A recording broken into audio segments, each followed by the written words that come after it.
Hey guys, what is up YouTube, and today I've brought you a new video, and this is going to be showing you how to build a gaming PC for under $500, and all links will be down in the description below.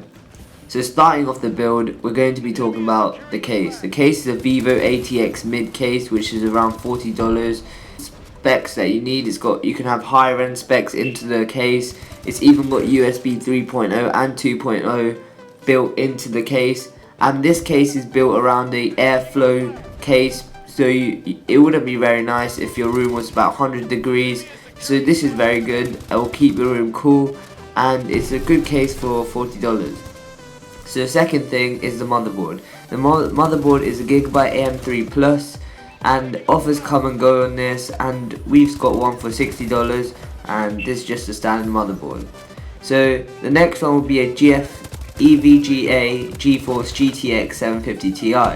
This is $130, and it's got 2 GB of dedicated RAM, good for most games, and like medium end. It's a medium end card, so this is a pretty good card unless you go up to the 780 Ti, which will not be in the budget, and until then this is a really good graphics card and will run most games pretty well.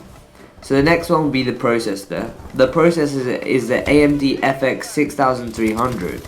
This is about $100, and this is very good as it's got 6 cores, and you're going to be using stock cooler for this. And we're not going to be using any liquid cooling because we're going for as cheap as possible. This processor also has 3.5 GHz, so it's going to run in CPU heavy things quite easily.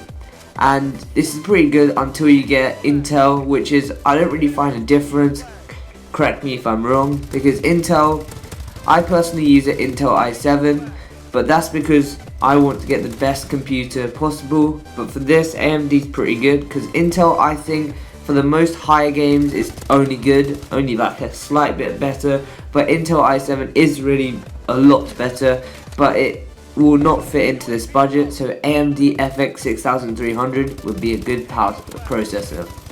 So our next one is going to be the power supply. The power supply is an EVGA 500 watt power supply, which goes for around $45, and our graphics card requires about 300 watts, so it's a standard EVGA 500 watt, so that's it. So the next one is a DVD drive, ASUS, and this is just an OEM standard optical drive, and this runs you about $20. So the next one is an 8 GB 2 sticks of 4 GB G-Skill RAM. This will run you about $55, and this is pretty good as you can still open Photoshop and Sony Vegas in about 30 seconds or so. It's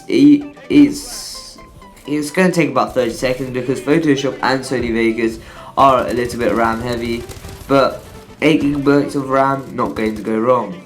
So the last one is a Western Digital Green 1TB hard drive. This will run you about $50, and personally you can use whatever hard drive you want, but I would go for Western Digital. There's black as well, which is very good, but green is the bang for the buck, as I said before. So $50, about £25, this is pretty good. So altogether this is about $500, and if you want to put this into UK, it's about £295. So yeah, it's a pretty good starter beginner PC. Thanks for watching my video, guys. I hope you enjoyed, and I'll catch you guys in my next video. Peace out, guys.